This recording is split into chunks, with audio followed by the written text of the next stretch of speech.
Hi friends, मैं हूं हितेश सोमपुरा और आज हम लोग बात करेंगे एक बहुत ही इम्पोर्टेंट टॉपिक जो कि है सोसाइटी का कन्वेंस। सोसाइटी का कन्वेंस क्या होता है, वो लेने में क्या क्या दिक्कतें आती है, वो क्यों ज़रूरी है, उसमें कितना खर्चा आता है, वो सारी बातें हम लोग आज इस वीडियो में डिस्कस करेंगे। देखिए, सबसे पहले मैं आपको क्लियर कर दूं कि मैं ना तो कोई वकील हूं, ना तो इस सब्जेक्ट में एक्सपर्ट हूं, लेकिन क्योंकि मैं अपनी 2 सोसाइटीज़ का चेयरमैन रह चुका हूं और इससे पहले जो विले पार्ले ईस्ट की सोसाइटी थी उसमें हम लोगों ने सक्सेसफुली बिल्डर के पास से कन्वेंस लिया था, इसलिए जो भी मेरा एक्सपीरियंस है वो मोटी मोटी बातें मैं आपको बता रहा हूँ। उसके अलावा आपको अगर कोई डिटेल चाहिए तो आप अपने वकील से कॉन्टेक्ट कर उसके बारे में और जानकारी ले सकते हैं। और दूसरी बात मैं क्लियर कर दूं कि कन्वेंस के बारे में कई सोसाइटीज़ और बिल्डर्स में काफ़ी झगड़े होते हैं, लेकिन मैं इस वीडियो में न तो किसी बिल्डर का, न किसी सोसाइटी का, न किसी इंडिविजुअल का नाम लूँगा, क्योंकि मेरी ये वीडियो बनाने का पर्पस किसी को नीचा दिखाना या कोई झगड़े में इंटरेस्ट लेना नहीं है। मेरे इस वीडियो का पर्पस सिर्फ इन्फॉर्मेशन देना है।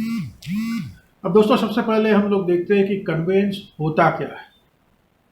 कन्वेंस यानी जो बिल्डिंग में आप फ्लैट लेते हो, जो सोसाइटी में आपका गार्डन होता है, टेरेस होता है, कॉमन स्पेसेस होते हैं जैसे staircase, parking space, swimming pool, उस सब का मालिक कौन है?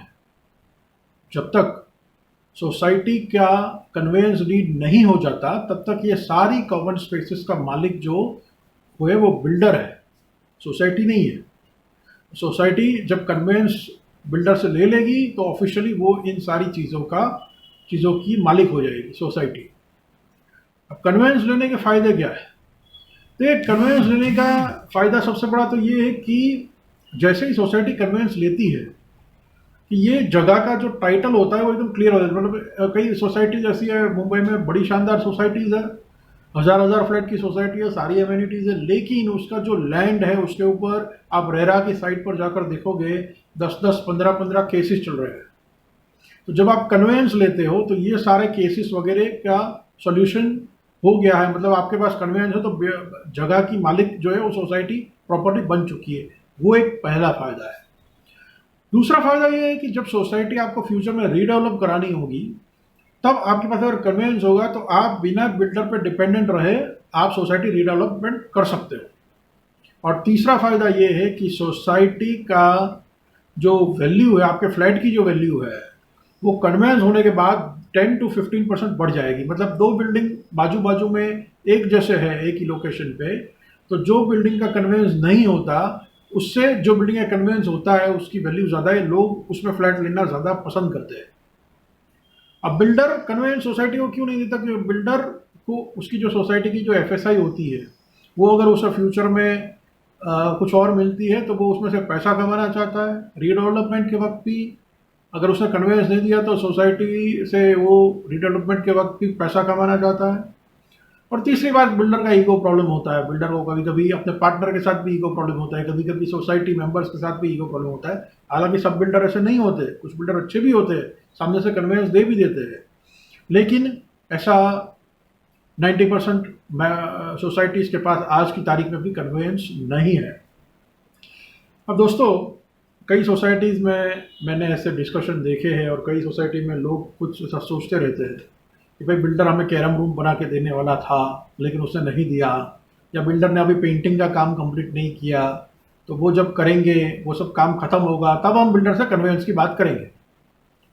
देखिए, ये बिल्कुल ऐसा है कि भारत की आज़ादी जब 1947 में मिलने वाली थी तब हमारे देश के जो भी आज़ादी की लड़ाई के जो भी नेता थे वो लोग अगर ब्रिटिशर को ये कहते हैं कि भाई हम आज़ादी तो लेंगे लेकिन उसके पहले तुम हमको वो जो हमारा कोहिनूर हीरा जो आप लेके गए हो ब्रिटेन, वो वापस ला के दिखाओ, उसमें कहीं क्रैक तो नहीं होगी, कहीं पॉलिश तो खराब नहीं होगी, वो कोहिनूर हीरा वापस लोगे, फिर हम आज़ादी की बात करेंगे।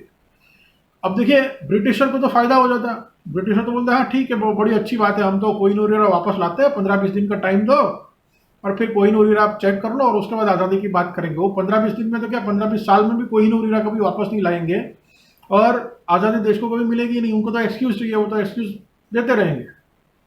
तो एक्चुअली ऐसा नहीं होता। देश की आज़ादी के लिए तो हमारे नेताओं ने यही कहा था, हमारे महान नेताओं ने कहा कि आज़ादी हमारा जन्मसिद्ध अधिकार है, वो हम किसी भी कीमत पर लेंगे।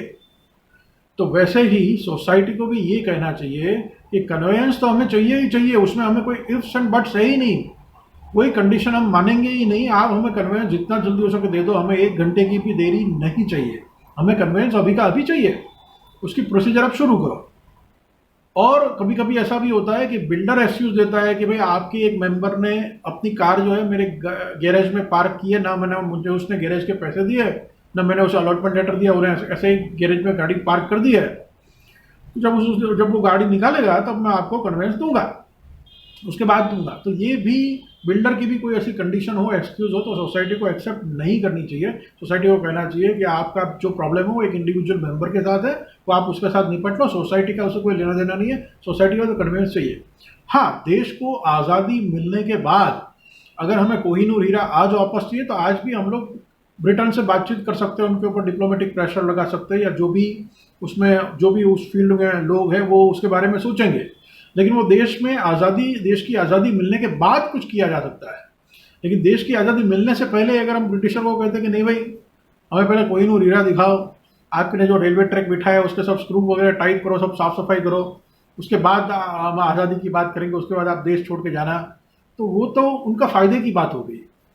तो बिल्डर को कोई भी एक्सक्यूज बिल्डर का एक्सेप्ट नहीं करना चाहिए, और बिल्कुल बिना हमें स्ट्रिक्टली बिल्डर को यही, जो भी सोसाइटी हो उन्हें बिल्डर को यही बोल देना चाहिए कि हमें कन्वेंस तुरंत चाहिए।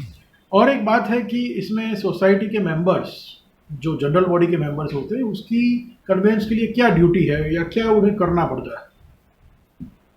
देखिए, वैसे तो सोसाइटी के जनरल मेंबर्स को ऐसे तो कुछ करना होता नहीं है, क्योंकि मैनेजिंग कमेटी कन्वेंस के लिए वकील रखती है और वकील सारा काम करता है। और कन्वेंस में जो डॉक्यूमेंट होता है उसके ऊपर स्टैम्प ड्यूटी भी खाली 200 रुपया लगती है।